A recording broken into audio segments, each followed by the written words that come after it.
Have you ever stopped to wonder if anything in this world is truly objective? From the colour of the sky to the way that we interpret memories, everything is filtered through our own subjective experience. In this episode, I'm going to explore the fascinating world of subjectivity and seeing everything through the lens of ourselves. I'm going to play with the idea that this realization may change the way that we see truth, creativity, and also the way that we see ourselves, and how this idea may unlock a sense of freedom in the way that we interact with the world.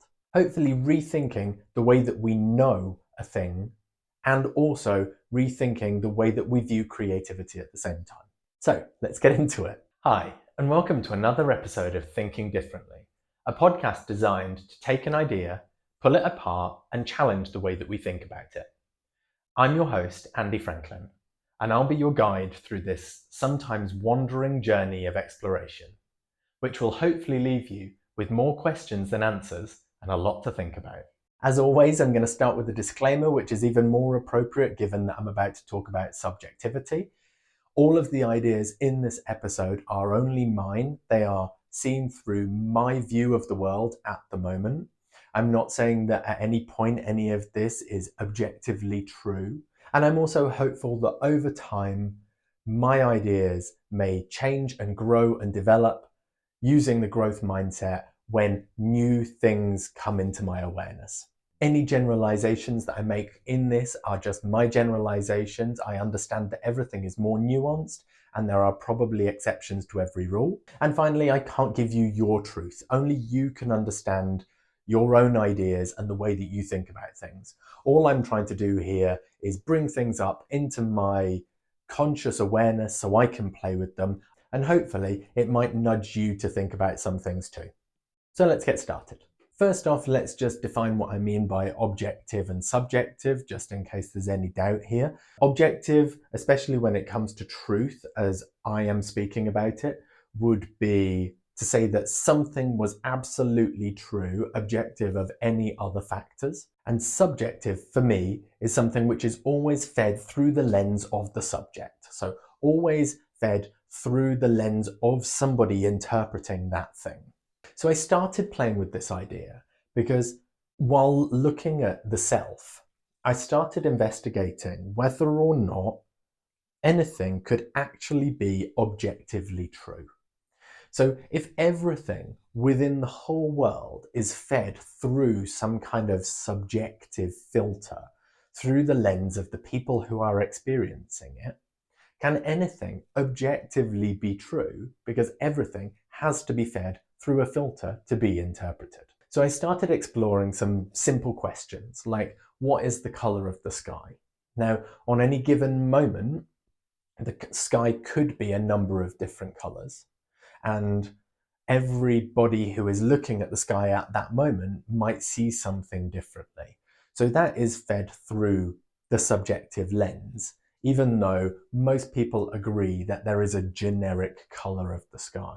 But then looking at it from other people's point of view, those things can change. So as soon as you add a level of extra detail into that, so for example, what's the color of the sky at night? What's the color of the sky at dawn? What's the color of the sky if you're looking at it from space? Or what's the color of the sky if you can't see? And all of these things add a level of subjectivity that means that actually there is no objective truth for what the color of the sky is, because every single person can then see the sky in a different way and interpret it through their own understanding, their own lens of what color means and when they're looking at it, and lots of other factors. So although I would have probably said that there is an objective color of the sky, when I actually think about it, maybe that's not true. Maybe there isn't one color that you could define. And I think inherently everybody would kind of understand that. So if you asked a child what color the sky is, they would just say blue. But if you asked an adult what color the sky is, they probably would understand that there was some nuance and that what they were trying to do is simplify down to a single answer when there's obviously a lot more things at play. But I think the point of this is just that it illustrates that truth is always fed through a subjective lens. Everything shifts depending on context and the person seeing that thing. So next, I took that a step further and I started playing with the idea of what impact that could have, the idea of what subjectivity could do for our interpretation of ourself. And I heard a really interesting description of narcissism recently, which was that narcissism is basically where a person has their filter fixed on themselves. Their filter is constantly stuck on seeing everything from their point of view, from how it will impact them and not how it will impact everybody. So if we took that as a generalization, then we could argue that the opposite of understanding that everything is subjective, understanding that everybody will have a different point of view on everything based on their different factors involved in seeing that thing, from their genetics to their upbringing to their mood on any given day, then it might create an environment where people are more open and willing to accept other people's views as just that, just their views, not that somebody always has to fight for themselves being correct and that everybody else has to agree with them. And I think in the modern society where we are constantly struggling with the information that we receive and constantly battling to have our voices heard and prove that we're right in some way, the understanding and the nuance of everybody's subjective experience could be really beneficial in our society. It would definitely open up a level of empathy for everybody else's understanding of a thing, fed through the lens of realizing that their experience can still be valid because their experience is subjective. So I think that kind of leads me to this idea that there's also not one right answer. There's not one thing which has to be right that everybody has to believe in, because everything is still going to be fed through our own internal lens, and we have to understand for ourselves whether or not that is something that we want to take on board or whether it's something that doesn't work for us. And then it got a bit messy because, again, taking that idea further, I started questioning whether anything was actually true. If everything is subjective, can there ever be a truth that you can wholeheartedly believe in because somebody else might have a different truth to you? And even memory, which is this thing that we always believe to be true. When I'm remembering something from the past, I naturally believe that that thing is true the way that I'm remembering it. But because I'm remembering it as me now, my subjectivity of the me in this moment is going to be applied to that memory. So we can't ever really experience or remember things in the same way as they actually happened. Because given the subjectivity of the way that we are going to recall that memory, it's going to be overlaid with the lens of who we are now and our new understanding of situations. This is why therapy works so well, because we can hold on to a trauma or an experience from our childhood, which we experienced as a child, but going back and revisiting that as an adult with the nuance and the understanding that we have with our adult brain, we can see the same thing from a very different point of view. And that can help us work through and understand all of the other things that were going on in that moment, rather than our subjective experience of what we saw at that time as a child. So that brings me to this idea that actually the only thing that is really true is the exact moment that we are in. As soon as we start reflecting or future planning, then it becomes clouded by the subjectivity of what we thought at that time and also what we're thinking now, or the way that we would predict for a future state based on now, which might not be the same as the way that we would predict for a future state tomorrow. And that can be down to ridiculously small things, like how much exercise I've done that given day, or how much I've eaten, or how much I've slept. All of these things can change the way that my thoughts work and can alter the lens that I see experiences through. So taking that to its logical but random and abstract conclusion, the next question that I asked was, do we all live in the same world? Or do we all live in the same space, but everybody's world is different? And I guess the reason that I asked that is because if everybody has their own subjective experience, then nobody is ever living in the same experience. Everybody is living in their own experience. So although you're living within a shared space, are we all living in our own individual worlds? Because no two people's view will ever be identical.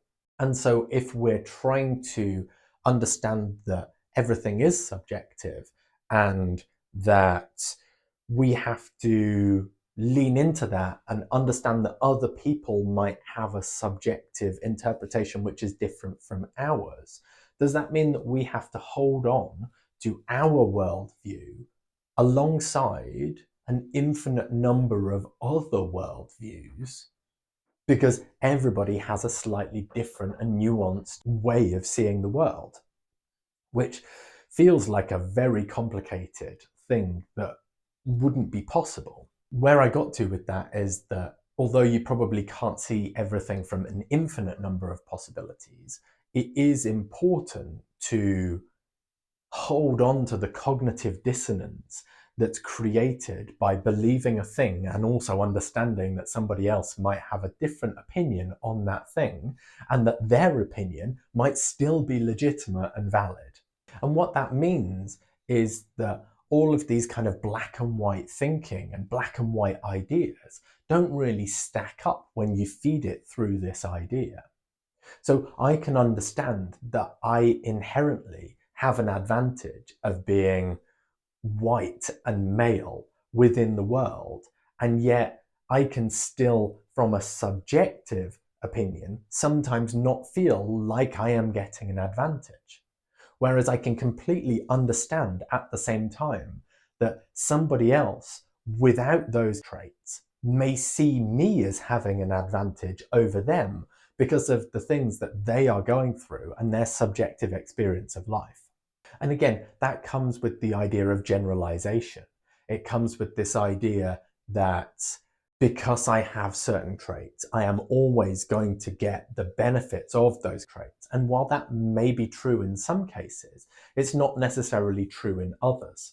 So I heard on a podcast recently when they were talking about the inequality gap, that actually some of the bias that they've put into university selection and college selection in the US, which was meant to bring everybody up to the same level, has actually now taken it to an interesting but different extreme, where instead of bringing everybody up to the same level in terms of opportunities, regardless of your class and wealth and ethnic background, what's actually happened is there is now an ethnicity bias, but it hasn't linked with the socio-economic bias, which basically means that the lower class black people are still getting a really raw deal, because actually the black people that are benefiting from the inclusivity rules are the ones that were already at the top of the wealth ladder. So it's unfairly biasing towards those people who already get all of the advantages, although they probably get some disadvantages. but it's not really doing what it was designed to do. Now, that's obviously a crazy complicated subject with a lot of emotive opinions about that, and I don't feel like I am in a position to really understand all of the nuance of that. So I am not saying that this is the way that things work. I'm just regurgitating something that I heard as an example of how we could potentially see something in a certain way and therefore see a way of fixing it. But that might not be true for everybody, and it might end up benefiting some people over others. I'm also not saying that using some logic to bring everybody up to the same level isn't generically a good idea. I think, again, what I'm highlighting is that there potentially is a lot of nuance and a lot of things that need to be considered and balanced and understood, and that it's a ever shifting landscape that needs to be considered through the lens of whether or not the idea is actually having the impact that we want on society. And just going back to this idea of everybody having their own worldview, I wonder whether this is why dissolving your own ego, and by ego I mean the labels and ideas that we restrict ourselves by, the understanding that we're seeing things through a sense of I, if we were able to dissolve that and get rid of it entirely, which is probably unrealistic, but something that we can strive towards, would that give us all an easier route to seeing everybody's points of view without labeling it through our lens? Or is it more realistic to expect that we will absolutely see everything through our lens of subjectivity, but then because we are humans and we don't have to always believe the thoughts in our heads, maybe it's the fact that we are aware that that's the first instinct that we're going to have, and then we need to take it back a step and realize and understand everybody's points of view after that point, to give us more empathy and understanding of where everybody else is coming from. Again, moving away from this idea that we have to fight for the thing that we believe in without understanding everybody else's opinion, and everybody should just believe what we believe. But then there's an important caveat to that, which is moving into the idea of collective subjectivism as opposed to objective truth. So the idea that if enough people believe the same thing, then that's enough to create an idea that should spread throughout society. So this idea is called intersubjective agreement. And it's the idea that if everybody believes the same thing, then although we understand that it's subjective and it's not objective truth, it's still legitimate as a way for us to understand the world through a collective lens. But then if we're going to go down that route of collective subjectivism, then I think we also need to acknowledge that sometimes everybody gets it wrong. Sometimes there just isn't enough information out there for everybody to be making the right decision. So even if everybody in the world believes a thing, that doesn't necessarily mean that it's true. It just means that everybody agrees on this for now. So for example, the flat earth thing, everybody believed that the earth was flat until they didn't. And then the collective subjective view of the world was changed, and now everybody, most people, believe that the world is round. In the same way, historically, people thought that the way to get rid of a headache or to get demons out of your head was to drill a big hole in your head. At the time, everybody thought that that was the right idea. So everybody went along with that idea, even though now, using our subjectivity and our understanding of things at a much deeper level to the historic understanding of things, we can see that that's not the right option.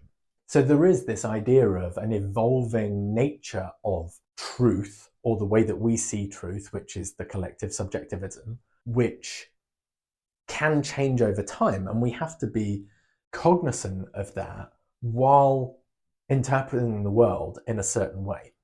And I think this is what science does really well. Science has this idea that if you show me new evidence, then I will change and I will adapt to that new evidence and I will completely disregard the thing that I knew before.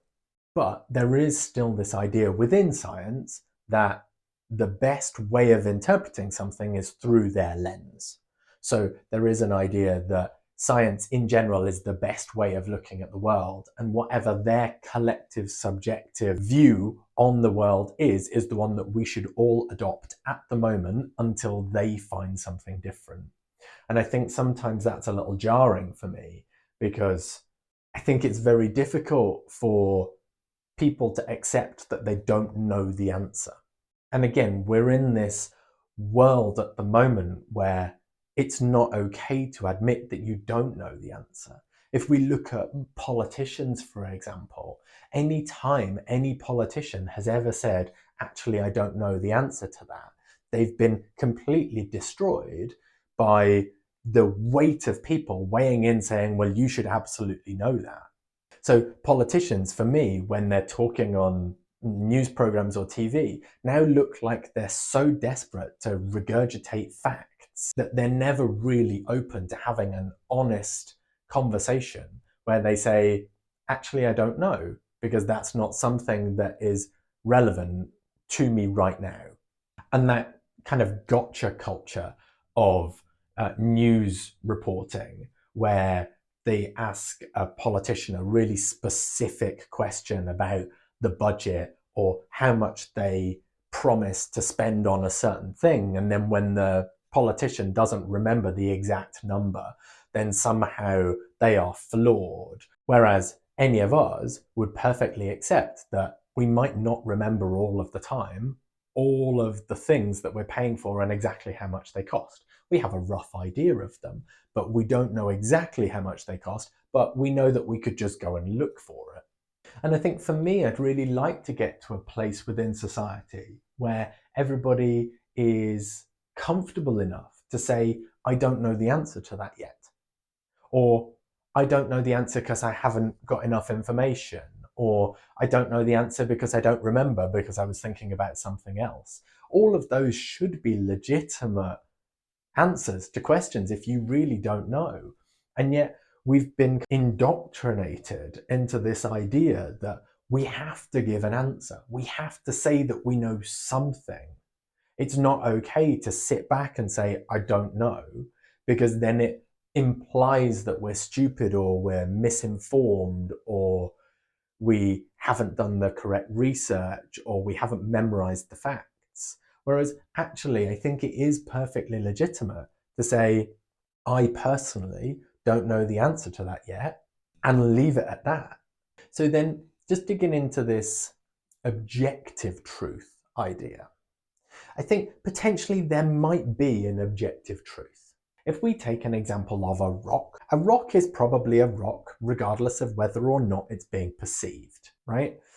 It is probably the same kind of structure. It probably doesn't move. It doesn't do anything as far as we're aware. And so there may be an objective truth to what a rock is. I think the problem is that we will never be able to see that objective truth because we, as humans, will always view it through a subjective lens. And because we can't see the thing without it being subjective, we can never truly see objective truth. And if we take Frozen as an example, the rocks might turn into trolls when we're not looking. So Immanuel Kant, the philosopher, suggested that we can never truly know the nature of things apart from that thing exists. He said scientific knowledge is systematic knowledge of the nature of things as they appear to us as the subject rather than as they are in themselves. Which again just kind of feeds into this idea that we may see something in a certain way, but even if it has an objective truth, we would never be able to see the objective truth of that because it's always going to be fed through us. So how does this play out in real life? Because I think one of the reasons that I started thinking about this was when I was talking to a friend of mine about a creative project that he was working on. And he had put a huge amount of effort and his own personal creativity into writing a full novel, which is incredible in itself. Very few people actually have the tenacity to put into writing a book and finishing it. And yet, part of his interpretation of whether or not that was a good thing or not was going to be influenced by other people's opinion on what they thought of that book. And I think it's really difficult when it comes to creativity because, again, it's this distinction between our subjective experience of creating something and believing in ourselves that it was a valid project to do without necessarily getting the external validation of the people who are judging that thing. And that judgment comes from the collective subjective experience of what good is. So it might be that this book is incredible, but it might not be acknowledged at its time for being incredible, because at its time, when it's being shown to the people judging it, they might have a different opinion of what good is. We see this all of the time in the art world, with the fact that people's genius in creativity is not really appreciated until after they die. Within their own time, the work that they've created is seen as rubbish, and then only after they die does the collective subjective opinion on whether or not that thing is good come up. But I think this could potentially, if we see it in the right way, free us up from the idea of external validation, from the idea that everything that we create within the world has to be externally validated in order to make it worthwhile. Because if we can accept that everything, even the collective opinion on something, is still subjective, then for me at least, it gives me the opportunity to judge the things that I create for myself and understand that even if nobody else appreciates them, they can still be valid in their own right. That's the point that I think would be great to get to in all creative pursuits. This idea that we can have an internal validation of what we do based on the experience that we have while creating and the output of what we've created if we're happy with it, and not look to external validation, because external validation can change over time, and we understand now that external validation is still subjective. It kind of creates this idea that there's no right or wrong with creativity. Whatever you create for you is right. If you're happy with it, if you've put the level of passion and energy into that creative pursuit, then getting external validation is irrelevant, because it's just another subjective opinion, which is no more valid than your own subjective opinion of the thing that you've created. And I think this idea of everything being subjective also, again, goes back to the fact that it gives us more freedom to understand other people's points of view. It gives us the ability to know that we're seeing everything through our own filter, through our own sense of reality. And while that reality is valid, we also have to understand that other people's reality will not be the same as ours. It means that we have to try harder to see other people's points of view. We have to try harder to remove our biases and our generic ways of thinking while trying to see things from other people's points of view. And also, I think we probably need to understand that not everything should be viewed through its implications onto ourselves. I think it's really easy to hear somebody else speaking and think about how that thing directly impacts you, rather than abstracting yourself from the idea in order to see it in a different way. And again, in that moment, I almost used the word objective in order to try and abstract myself from that thing. But I don't think I want to use the word see it in an objective way anymore, because I understand that I can never truly be objective. So using that word implies that I'm seeing it without any bias. Whereas I think what I would like to do moving forwards is understand my bias and then try and remove it as much as I can. But by accepting the bias for what it is, I think it will give me a better comprehension of the things that I need to adjust when I'm thinking about things. Potentially for me, viewing things through this lens could help me with the idea of failure and rejection and criticism, because I can acknowledge that all of those things are subjective and not truths that mean that I am somehow in the wrong or that I have failed. It might just be somebody else's interpretation of failure and not necessarily mine. And so I think we do have to hold on to this duality of there being collective societal rules and societal understanding of things, while also holding our own subjective, internal truths about the things that we understand. So in conclusion, I think it's a really interesting idea to play with. I don't know that I am definitely right about this because, again, subjective, but I do think that there is an incredible benefit and freedom that it gives me while thinking about this as an idea. It gives me a lot more empathy personally in everybody else having their own views and their own interpretation of the world. And I think if everybody could lean into that a little bit more and we could move away from this polarization and binary way of thinking, then I think everybody would be more compassionate with each other and more empathetic with everybody else's individual stories, journeys, and understanding of the way that our world is built and the way that it works. And I think it could potentially give us all the freedom to understand that there isn't a right path. There isn't a correct way in order to get anywhere or to experience our lives.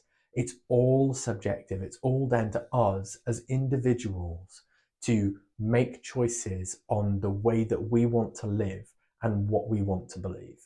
And I think that could really transform our lives and our self-worth and our belief in ourselves, to understand that our subjective view of the world might be just as legitimate as everybody else's. So with that, I'll leave you. Obviously, as always, I'm really keen to hear your comments or your opinions on this. Please put a comment or message me directly if you want to have a conversation about this. As always, I'm really willing to deepen my understanding of these things through other people's ideas. If you are listening on any platform where there is a like or subscribe option, then please do any of those if you're interested in this content and more content like this.